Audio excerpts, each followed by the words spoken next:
Not, we've got some more up here. I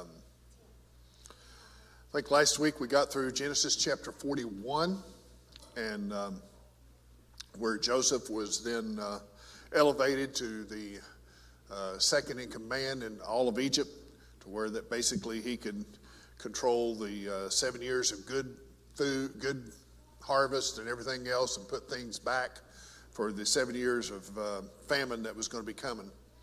And so that's where that one ended.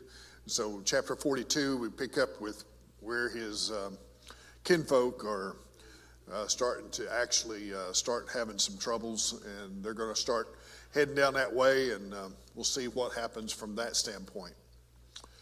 All right, in chapter 42 and verse 1, it says, "Now when Jacob saw there was corn in Egypt, Jacob said unto his sons, Why do you look upon one upon another? And he said, Behold, I have heard that there is corn in Egypt. Get you down thither and buy for us from thence, that we may live and not die. And Joseph's 10 brethren went down to buy corn in Egypt, but Benjamin, Joseph's brother, Jacob sent not with his brethren, for he said, Lest peradventure mischief befall him and the sons of Israel came to buy corn among those that came, for the famine was in the land of Canaan. And Joseph was the governor over the land, and he was that sold to all the people of the land. And Joseph's brethren came and bowed down themselves before him with their faces to the earth." So the famine that was predicted in the previous chapter is now being seen over in the land of Canaan as well. And it's getting pretty rough. It probably took a while for after the 7 good years, and probably at least a year or so before they started seeing a lot of the roughness, because they was probably putting stuff up too. But basically, it's finally starting to hit home there. Jacob says, "Why are you standing here looking at each other? Go get some corn." Says, "You just going to sit here and watch each other die?" So he's sitting them down there, but notice only 10 of them goes. He wouldn't let Benjamin go because he was still favoring Benjamin. He had lost Joseph, and so the only thing left with that tied him to Rachel specifically was Benjamin in his mind. So he didn't want him to go because he was afraid something happened to him. And the thing about it is that they get down there, and Benjamin stays. And there's a lot of people actually say there that when you look at verse 6, says, "And Joseph's brethren came and bowed down themselves before him with their faces to the earth." A lot of people say that fulfilled Joseph's dream, but it didn't, because there's only 10, not all 11. Okay? So that didn't fulfill the dream that Joseph had at that time, because in Genesis 37, 7 through 8, is talking about "Behold, we were binding sheaves in the field, and in my sheaf rose and also stood upright. And behold, your sheaves," talking about all 11 brothers, "stood around about and made obeisance to my sheaf.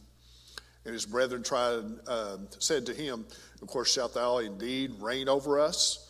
And shalt thou indeed have dominion over us?" And they hated him yet more for his dreams and for his words. So Benjamin's not there, so this didn't fulfill the dreams. That's still yet to come. In Genesis, we'll actually see that in the next chapter in verse 26. So we're about to see the tables turn, for the brothers are basically fixing to see what's fixing to happen to them. And it's not going to be pretty to begin with. So here we get verse 7. "Joseph saw his brethren, and he knew them." Remember, Joseph probably had shaved his head and looked a whole lot different than what he looked like based upon the years that had passed and his growing up and everything else. So they didn't recognize Joseph, but Joseph recognized them. All right? And he knew them, but made himself strange unto them, and spake roughly unto them. And he said unto them, Whence come thou? Whence come ye? And they said, From the land of Canaan to buy food. And Joseph knew his brethren, but they knew not him. And so it says, and we are all one man's sons. We are true men, thy servants. Wait a second, I missed some steps. In verse 9, and Joseph remembered the dreams which he dreamed of them, and said unto them, you are spies, to see the nakedness of the land you are come. In other words, he's fixing to start really getting rough. Can you imagine what's fixing to go through their minds? Hey, we just come down here to buy some food just like everybody else. But no, he says, no, you're spies. And they said, nay, said unto him, nay, my Lord, but to buy food, and thy servants are come. We are all one man's sons. We are true men. Thy servants are no spies. And he said unto them, nay, but you see the nakedness of the land, you are come. And they said, thy servants are 12 brethren, the sons of one man in the land of Canaan. And behold, the youngest is this day with our father, and one is not. Notice they're still not admitting what they did. They're just saying, oh, well, one's not. Okay? And Joseph said unto them, that is it that I spake unto you, you are spies. Hereby ye shall be proved. By the life of Pharaoh ye shall not go forth thence, except your youngest brother come hither. He wanted to see his brother. Okay? He wanted to see him, and he wasn't going to let it go. Notice what happens. Except your youngest brother come hither. Send one of you, and let him fetch your brother, and ye shall be kept in prison, that your words may be proved, whether there be any truth in you, or else by the life of Pharaoh, surely you are spies. If you can't bring your brother and let me see him, then I'm going to say you're spies, because you just got through saying you had another brother. All right? So, verse 17, and he put them all together into the ward 3 days. So, how long did Joseph have to stay in prison? A long time. All right? Now, think about it. He said they're all going to have to stay except for one. So he gets them all together in prison, all together, all 10 of them, and they're all thinking, all right, now who's going to have to go back? Who are we going to send back? Because the rest of them thinking they're going to stay. But Joseph actually reverses that before it's over with. But they're all sitting there sweating for 3 whole days, trying to blate and do all that kind of stuff. So let's take a look. He also learned the Egyptian language. Joseph was speaking Egyptian, but he knew Hebrew too. He knew that language. So he's understanding everything they're saying. But they can't understand, and they don't think he understands any of it unless the interpreter tells them. So it gets a little funny what he does to them. And so he learned that Egyptian language, and that's said in verse 23. And so he's pretty rough with them. But let's sort of step through the brothers' path of what they would do, just like a sinner would. They try to come to buy, which basically we can't buy salvation. Okay? And they're rebuked for that. And although they're willing to go through religious forms, they bow down to worship him. But the thing about it is that in verse 6 they say that, but he worships what he knows not, for salvation is of the Jews. That's in John 4:22. They didn't know what they were. They basically thought they was worshiping, but they wasn't doing a whole good job of it. They knew not who he was that they was actually worshiping. God knows the sinner, but ask him questions to see whether or not he knows the answer. And they asked the question, says, he asked the question there and says, and behold, 2 men went with him on the way to Emmaus. And of course, when Christ was going with those 2 men, they didn't know who he was. And they was going down through there, and they started talking about things. And he says, do you know who that's talking about? And, they had no clue that Christ was there with them. And Christ asked the question. He said unto them, what things are this that you're reading about? So the same thing with the brothers of Joseph. They didn't know how to actually come back at what Joseph was doing, in what he was doing. And then Joseph's brethren knew him not, there in verse 8. And same thing with John 1, 10, and 11. And then verse 9, God charges a sinner who comes to him with sin, basically challenging him. And then sinner immediately justifies himself. They started trying to justify themselves, didn't they? They said, "Oh, no, we're just 10 sons. I mean, we're just 12 sons of a good man up in Canaan, and we're trying to justify ourselves." But they didn't come clean on what happened to Joseph at all. Then God insists, just like Joseph did, that you are a sinner. You're still spies. No matter how much you try to justify yourself, you're still a sinner. You're still doing what you shouldn't have done. And so the thing about it is that they tried to say they're Abraham's seed in the time of Christ. They said, no, we're Abraham's seed. We're good. We're Jews. But the thing about it is they didn't go before Abraham.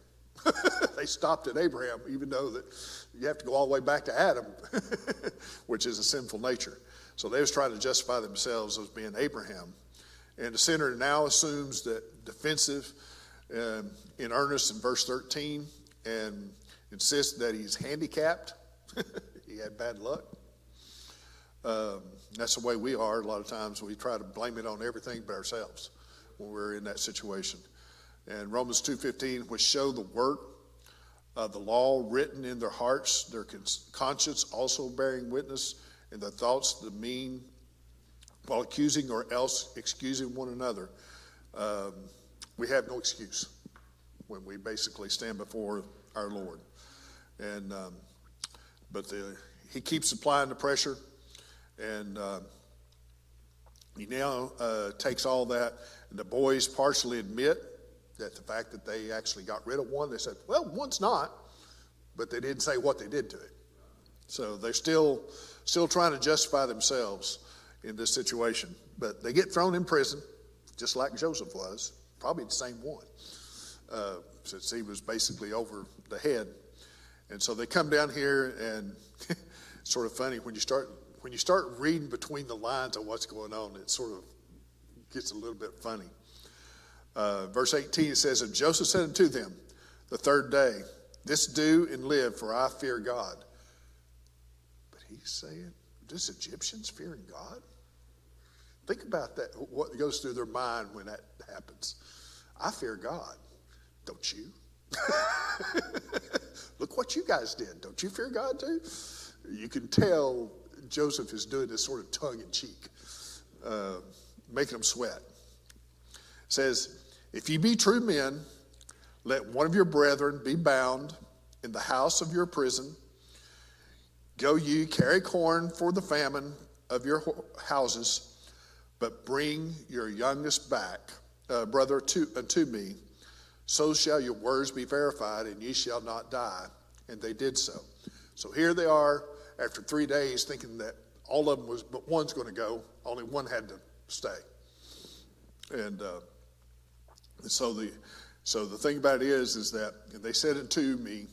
They said one to another. Listen to this. This is where they're standing there talking, and Joseph's listening, and they don't think that he knows what they're saying.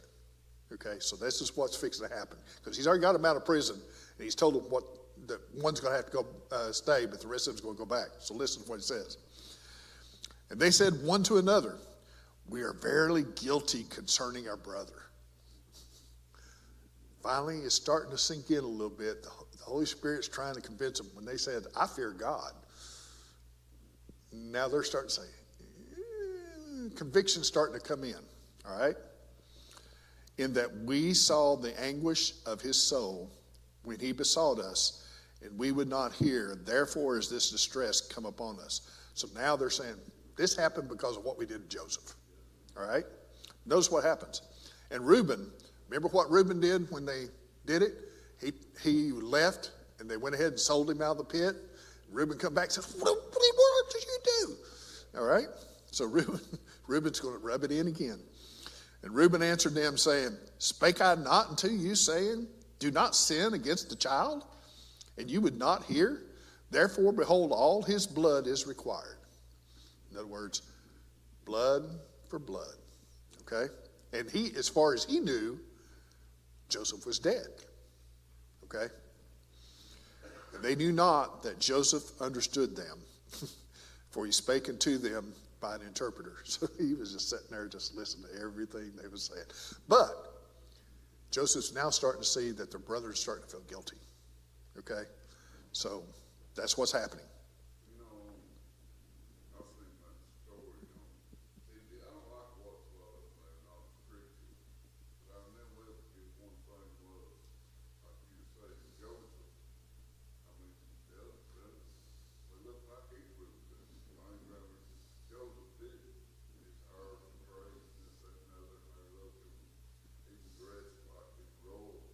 Yep.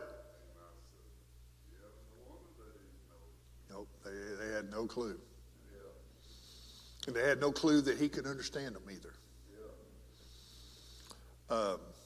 They knew not that Joseph understood them, for he spake unto them by an interpreter. And he turned himself about from them, notice, and wept.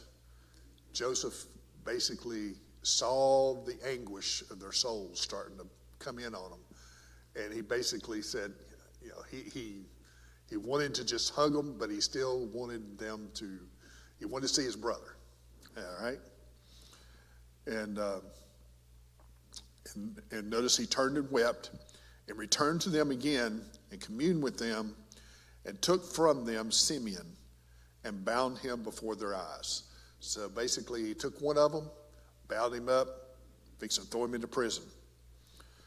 Then Joseph commanded to fill their sacks with corn and to restore every man's money into his sack and to give them provision for the way, and thus did he unto them. They had no clue he was giving their money back. Okay? And that was going to get them even more.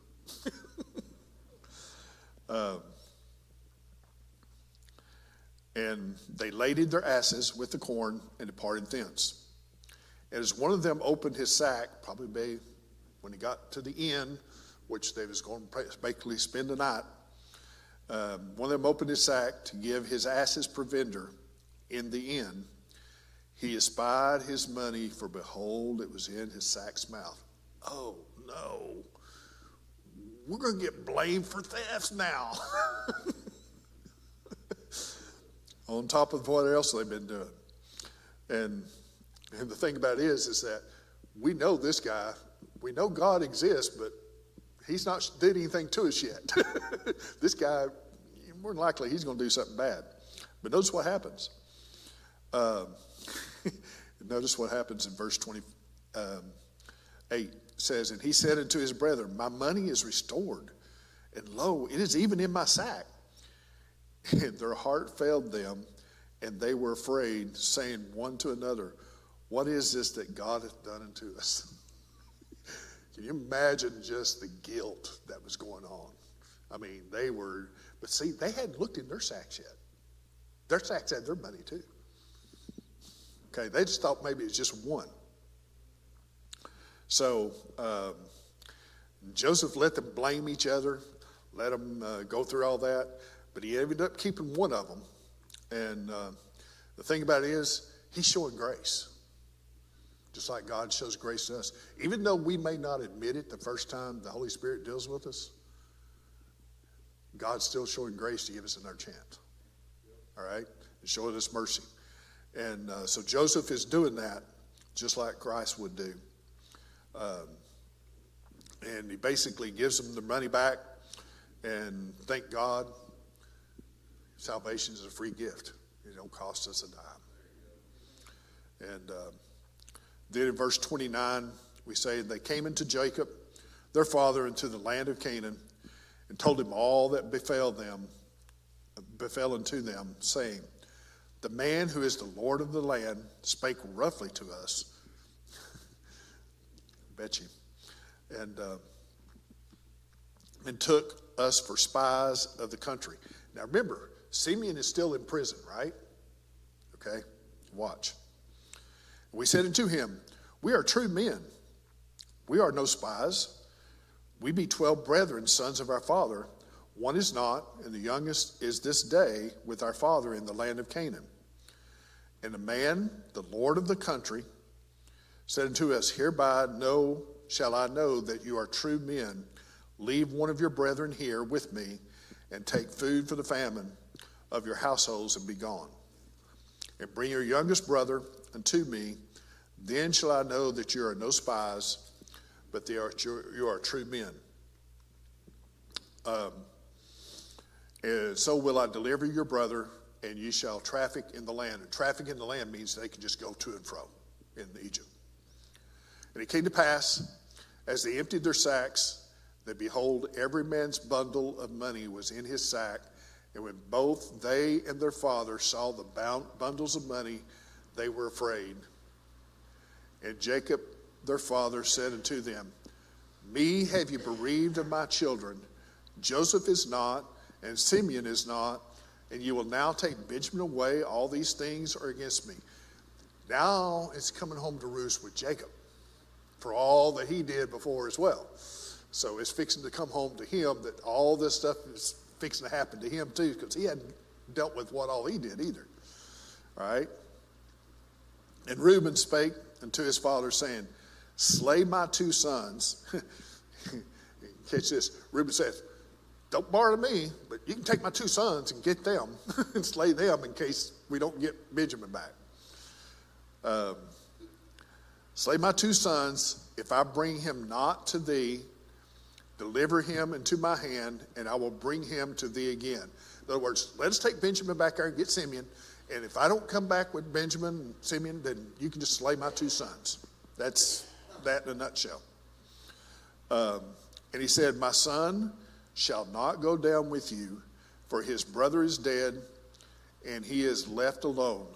Now, he's got 10 other brothers, but in Jacob's mind, they were special.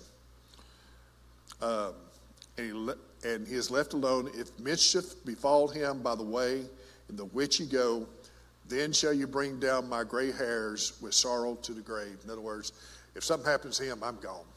I'm just going to give up. So they end up getting back. They got the provisions. Simeon's still down in prison. And they basically say, okay, we'll just leave him there. I mean, that's basically what's happening. Jacob says, no way are you taking my son back. And that's the only condition you're going back, then you ain't going. But chapter 43 is going to show a different story. It's amazing what your stomach will do to you.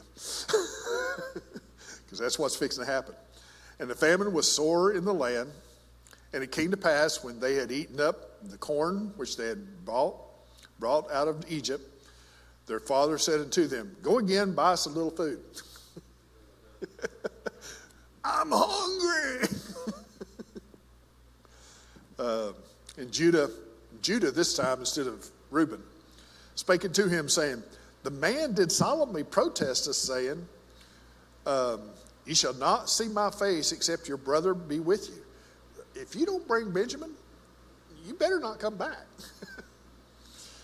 And on top of that, they just stole all the money. And if thou wilt send our brother with us, we will go down and buy thee food. But we're not going down with him, without him. That's basically, we ain't going to commit suicide. That's the reason I said when you look at it from a different perspective, it's a little bit, a lot of this is tongue-in-cheek that Joseph is dealing with them. But they don't realize it. They're just basically scared out of their boots is what's going on. Verse 5, but if thou wilt not send him, we will not go down. For the man said unto us, ye shall not see my face except your brother be with you. So they pretty much told Jacob, no. It's either him or nothing. We'll either die here or whatever. And Israel said, wherefore dealt you so ill with me as to tell the man whether you had yet a brother? Why did you tell him that? So, I mean, it's, then they said, the man asked us straightly of our state and of our kindred, saying, is your father yet alive? Now, of course, Joseph, you didn't hear that in the last chapter, but apparently that conversation went on. And of course, he knew he had a brother. He was trying to find out how is everybody in the family doing back home. Have ye another brother? We told him according to the tenor of these words, could we certainly know that he would bring your brother down? And Judah said unto Israel, send the lad with me, and we will arise and go that we may live and not die. Both we and thou, and also our little ones. Talk about, hey, we got a bunch of kids here too. It's not just us. I will be surety for him of thy hand. Shalt thou require him, if I bring him not unto thee and set him before thee, then let me bear the blame forever.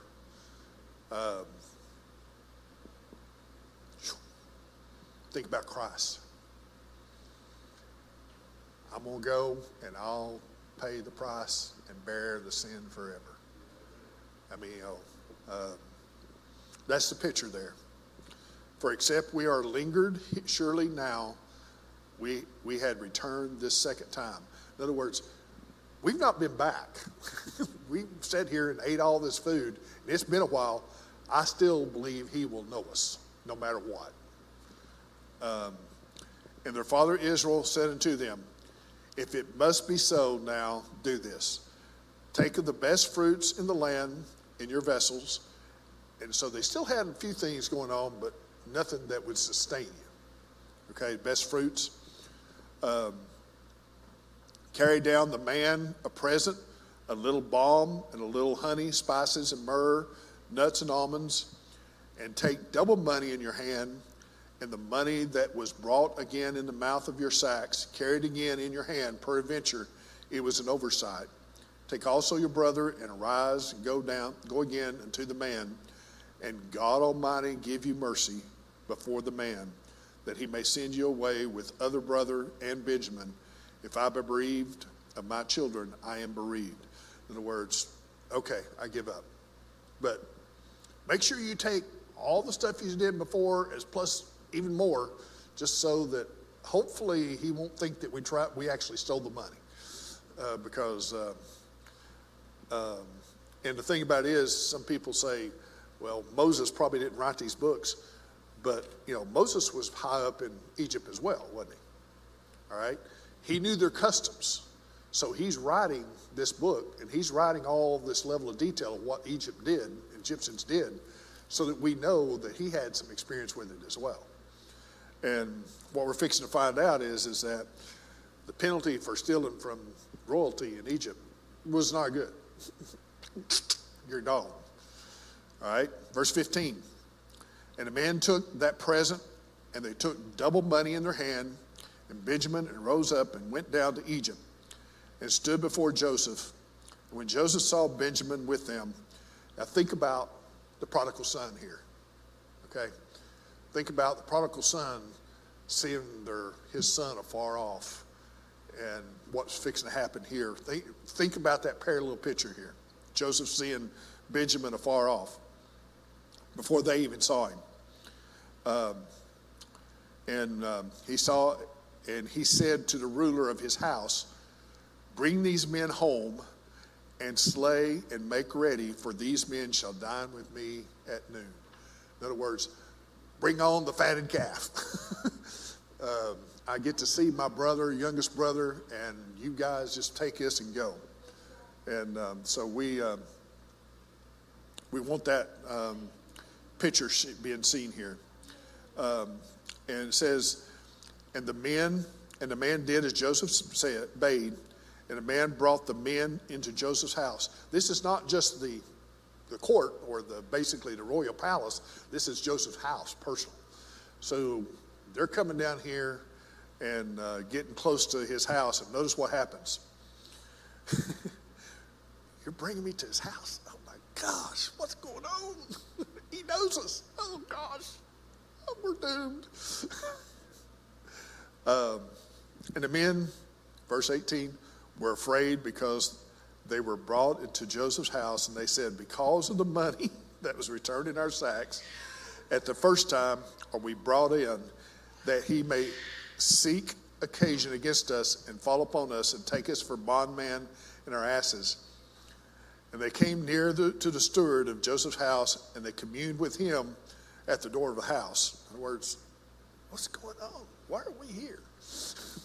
You have to put your mind into the conversation about what's going on when you're reading some of this stuff. And it came to pass when, notice they're fixing to just spill their beans here. They're not even going to hesitate. It says, the men were afraid, and they said, because of the money that was returned in our sacks at the first time we are brought in, that he may seek occasion against us and fall upon us and take us for a bondman and our asses. And they came near the steward of Joseph's house, and they communed with him at the door of the house and said, "Oh, sir, we came indeed down the first time to buy food, and it came to pass when we came to the inn that we opened our sacks, and behold, every man's money was in their mouth of his sack, our money in full weight, and we have brought it again in our hand." In other words, we didn't mean to take it. "And other money have we brought down in our hands to buy food, and cannot tell who put our money in our sacks." In other words, somebody did it, and it wasn't us.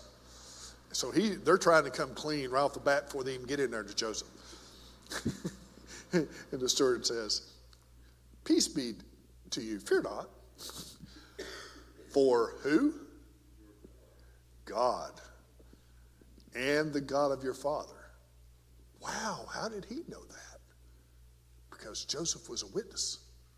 He was a witness where he was at. "The God, your God, and the God of your father hath given you treasure in your sacks. I had your money," and he brought Simeon out unto them. So he brought Simeon out at the same time. And basically was telling them, guys, you're scared for nothing. You've been sweating it all this time. And the man brought the men into Joseph's house and gave them water, and they washed their feet, and he gave their asses provender. And they made ready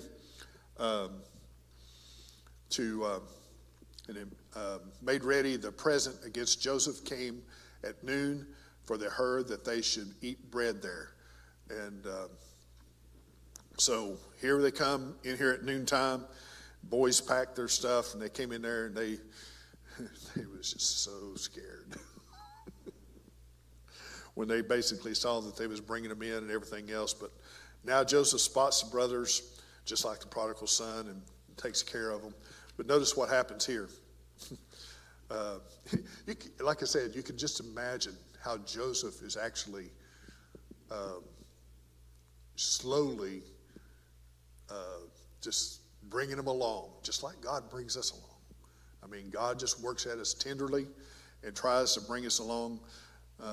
So then we get down in verse 26. It says, when Joseph came home, they brought him the present which was in their hand into the house, and bowed themselves to him to the earth.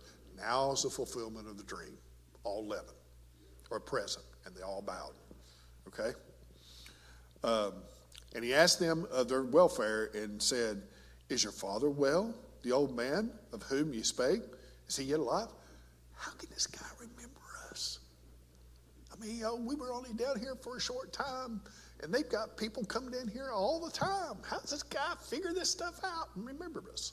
It's been a year or two since we came down here. So, and he lifted up his eyes and saw his brother Benjamin, his mother's son, and said, "Is this your younger brother of whom you spake unto me?" And see, he even knows it, knows the thing. And he said, "God be gracious unto thee, my son."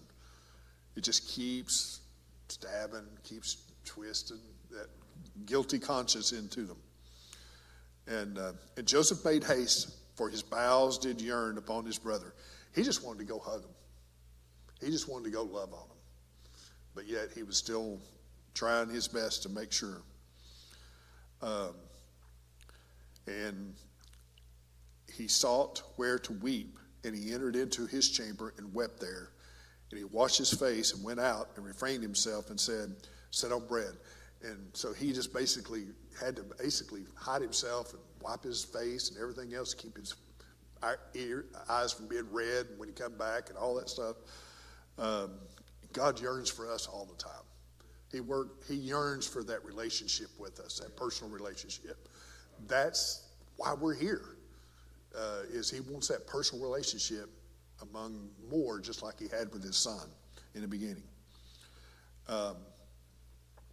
And verse 32, and they set on for him by himself, and for them by themselves, and for the Egyptians which did eat with them by themselves, because the Egyptians might not eat bread with the Hebrews, for that is an abomination to the Egyptians. See, Moses knew that. That's an abomination for them to eat with the Hebrews, so therefore the Egyptians couldn't eat with them. But see, Joseph was a Hebrew. And the country knew it, because he told them. So they knew that he could eat with them, but they couldn't. So think about it. And they set before him the firstborn according to his birthright, and the youngest according to his youth. And the men marveled one at another. How did he know who was the oldest and the youngest? I mean, how does he know all this stuff? I mean, so that's the kind of things you get when you start looking at this. And it says, they marveled, and he took and sent messes unto them from before him. But Benjamin's mess was 5 times as much as any of theirs, and they drank and were merry with him. So we're about ready to get to the things with the rest of it, and him actually recognizing it. But it's one of those things is that you really got to sit down and try to get your mind in the frame of what's going on back and forth when you study some of this stuff, to try to get really how God is trying to get us to portray things and see them the way that he has. So, but I thank God for how he deals with us with a lot of patience and a lot of grace, just like Joseph dealt with them. But he still wants to bring that conviction about us to where that we are sorry for what we've done wrong, and get us to repent. So anybody got anything they want to say before we dismiss this morning? All right, Brother Derek, dismiss us in a word of prayer.